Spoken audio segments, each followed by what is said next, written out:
I am Marko, the guitarist of Stagehands, which is producing a show or putting on a show. I'm not a theater person. At the Toronto Fringe Festival called The Silent City, and it's a hybrid of a rock show and a theater show. So there's a full band on stage who double as actors, and it's like a full-on mix of the two. Welcome.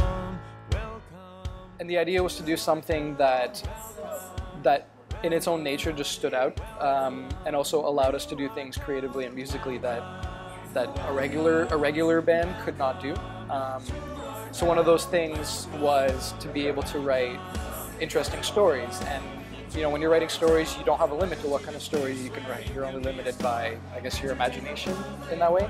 And the same goes for the songs. Like, you can't really see Foo Fighters or like U2 coming out all of a sudden with some like a polka rock song that turns into a ballad that turns into something else, and that's one of the things I'm really happy that we could do. Like, you hear the album and the show, like every song is in a completely different genre,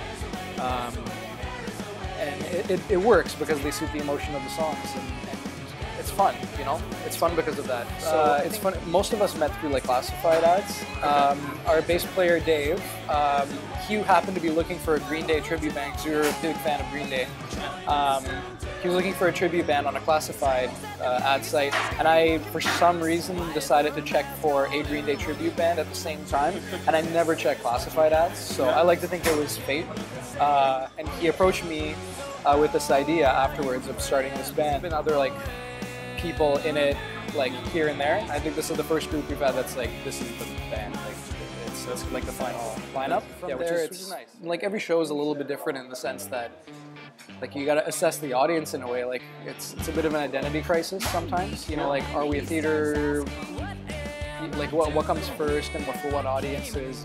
You know, sometimes you perform it like the way you want it, everyone be damned, and I think that's been part of the, I guess, the interesting part, but also a challenge of saying, like, you know, what is this show? Is it a rock concert, or is it a theater piece? And I think for the Fringe Festival specifically, it's a true hybrid. It might be a silly wish, but I just want it to be packed every night, and not for like a financial reason. I just want a lot of people to come and enjoy it, you know? Like, we give away our album for free, we gave away like a ton of tickets to see the show.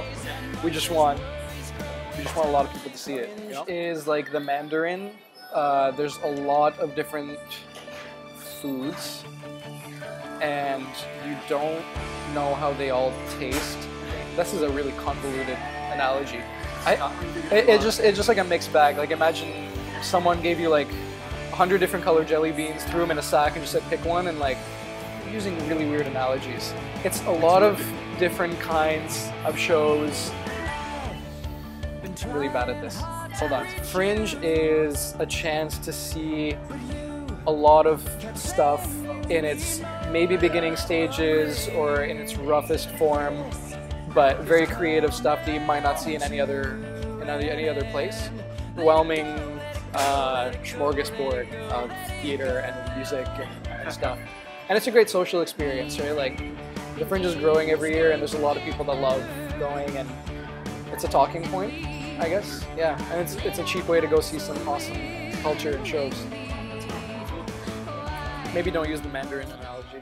So we do intend to write another musical and stage it, but it'll probably come in the form of like a rock show first with like an album and everything, and playing that, and then developing into a theater show. So the stories are top secret right now, but you know, if people sign up or whatever, we're going to be giving away like previews and little things.